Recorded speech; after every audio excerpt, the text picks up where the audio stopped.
give me your, I know you're no longer working there. You did for a number of years.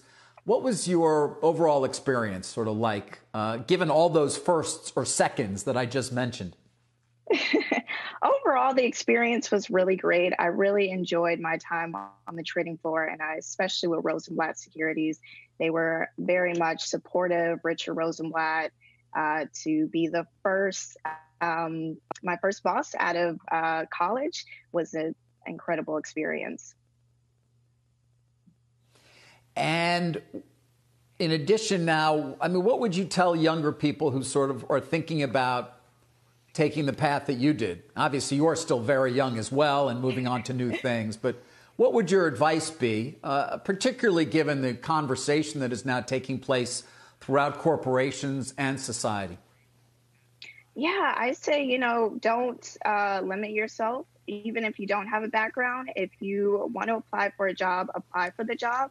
I do get a lot of questions, how can I get on the trading floor? I think the narrative of trying to get on the trading floor has surpassed. I think if the New York Stock Exchange wanted to implement diversity and inclusion, it would have happened, well before its 228 years of it being around. But I think overall, the financial industry still has a long way to go. And I would love to see more diversity and inclusion, and not just limited to there only being just white women, because I think when people think of having diversity and inclusion, that only means, one demographic, but, being inclusive of all. So I tell people, take risks, don't be afraid of going outside of your limitations, and, just believing in what you want to do. Given your own personal experience around this, what do you think are the best ways to sort of forge that path forward in terms of diversity and inclusion within financial services? Definitely stepping outside of your network group. I am, from Georgia. I moved to New York, and I spoke to any and everybody who would be able to essentially move mountains to get me into a company. And so because I stepped outside of my, immediate circle, I was able to find opportunity and, have a place at the New York Stock Exchange. Yeah.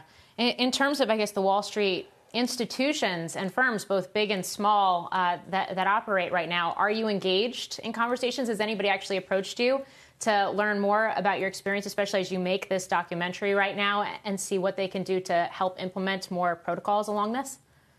Yeah, so since my time leaving the trading floor, even a little bit before the trading floor, I have spoken to so many corporations and diversity and inclusion. The speaker is one of my other jobs that I do. And they're definitely very interested in the conversation. And so we just have to keep, progressing and really stop making plans and just doing. I think we have had enough time to make enough plans on what diversity looks like and what the importance of it is. So we just need to just absolutely start doing it. But I do hope with the biopic, this will be able to reach a larger audience and people will understand the importance of there being diversity. Hey, Lauren, I'm sure there are a lot of executives who are in charge of hiring, HR departments who are totally in your camp and want to do as much as they possibly can.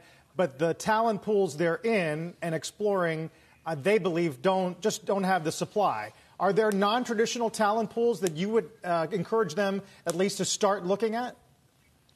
Yes, I think, stop limiting the demographic to certain colleges. Again, while I give the advice to people stepping out of their network group, they need to step outside of their network group and really try to get a bridge to be able to reach new talent. And that's going to not look traditional from, let's say, Ivy League schools, and maybe not just looking in the metro New York area, but really looking in different areas, because people absolutely, want to work in finance. Finance is the core of most industries. So people are very much interested in being in that space. Yeah. So you're really talking about getting, in terms of recruitment, getting your eyes and ears into corners of the country that wouldn't be historic, right? I mean, it wouldn't be the traditional way of looking at New York City or the major cities. You're talking about maybe going into smaller schools and smaller towns. Yes, for sure.